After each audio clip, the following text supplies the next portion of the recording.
ভয়াবহ ঝড়ের কবলে সৌদি আরব। তুমুল ঝড়ের সাথে ভয়ঙ্কর বজ্রপাতে মৃত্যু হয়েছে ওমরা করতে আসা এক মুসল্লির। মরুর দেশ সৌদি আরবে একটা সময় বৃষ্টির দেখা পাওয়াটাই যেখানে ছিল দুষ্কর ব্যাপার, সেখানে এখন প্রায়ই ঘটছে বন্যার মতো ঘটনাও। সবুজে ছেয়ে যাচ্ছে সৌদির পাহাড়গুলো। হঠাৎ কেন এই পরিবর্তন সৌদিতে? এটা কিসেরই বা আলামত? সৌদি আরবের বন্যার পরিস্থিতি ও আলামত নিয়ে বিস্তারিত থাকছে বাজ নিউজের এই প্রতিবেদনে। তুমুল এক ঝড়ে লন্ডভন্ড সৌদি আরবের মক্কা নগরী। ঝড়ের প্রবল তোপে গাড়িও উঠতে দেখা গেছে। বৃষ্টিতে ডুবেছে নগরীর রাস্তাঘাট, বাদ যায়নি পবিত্র মসজিদুল হারামও। ওমরা করতে আসা লোকজন যখন মসজিদুল হারামে ইবাদতে ব্যস্ত, তখন ঝড় এসে সবকিছু এলোমেলো করে দেয়। ছিটকে পড়তে দেখা গেছে মানুষজনকে, বাতাসের ধাক্কায় উড়ে যেতে দেখা গেছে অনেকের সঙ্গে থাকা ব্যাগ ও অন্যান্য মালামাল। তীব্র বৃষ্টিপাত মুহূর্তের মধ্যেই মক্কা নগরীকে পানিতে তলিয়ে দেয়। পানির তীব্রতা এতই বেশি ছিল যে শহর জুড়ে রেড অ্যালার্ট জারি করতে বাধ্য হয় কর্তৃপক্ষ।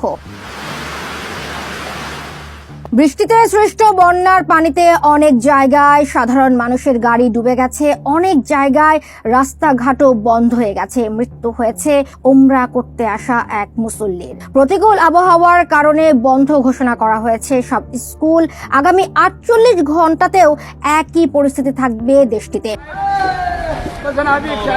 সৌদি আরবে এমন বন্যা আর ঝড় বৃষ্টি পুরো পৃথিবীর জন্যই গভীর উদ্বেগের বিষয়। এর সাথে জড়িয়ে আছে পৃথিবীর থাকা না থাকাটাও। কিয়ামতের একটি বড় আলামত হলো অতিবৃষ্টি, অনাবৃষ্টি, তীব্র ঠান্ডা ও দাবদাহ সহ বিভিন্ন প্রাকৃতিক দুর্যোগ। পৃথিবীর বিভিন্ন অঞ্চলে অনাবৃষ্টি দেখা দিলেও উল্টোটা ঘটবে সৌদি আরবের ক্ষেত্রে।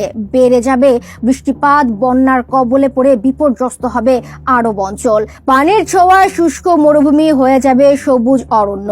হাদিসে এসেছে, রাসূলুল্লাহ সাল্লাল্লাহু আলাইহি ওয়াসাল্লাম বলেছেন, কিয়ামত অনুষ্ঠিত হবে না যে পর্যন্ত সম্পদের প্রাচুর্য না আসবে। এমনকি কোনো ব্যক্তি সম্পদের যাকাত নিয়ে ঘুরবে কিন্তু নেয়ার মতো লোক পাবে না। আরবের মাঠঘাট তখন চারণ ভূমি ও নদী নালায় পরিণত হবে। আরেক হাদিসে এসেছে, আরব ভূমিতে যতদিন গাছ গাছালিতে ভরে না যাবে ও নদী নালা ফিরে আসবে না, ততদিন কিয়ামত হবে না। সাম্প্রতিক বছরগুলোতে বন্যা আর অতিবৃষ্টি সৌদি আরবের সাধারণ ঘটনা হয়ে দাঁড়িয়েছে। ডুবে যাচ্ছে রাস্তাঘাট, পাহাড়গুলো ভরে উঠছে সবুজের অরণ্যে। রাসূলুল্লাহ সাল্লাল্লাহু আলাইহি ওয়াসাল্লামের ভবিষ্যৎবাণী কি তাহলে সত্যি হওয়ার কাছাকাছি সময়ে পৌঁছে গেছে পৃথিবী? কমেন্ট বক্সে জানান মন্তব্য। আরো খবরাখবর পেতে বাজ নিউজের সাথেই থাকুন। ধন্যবাদ।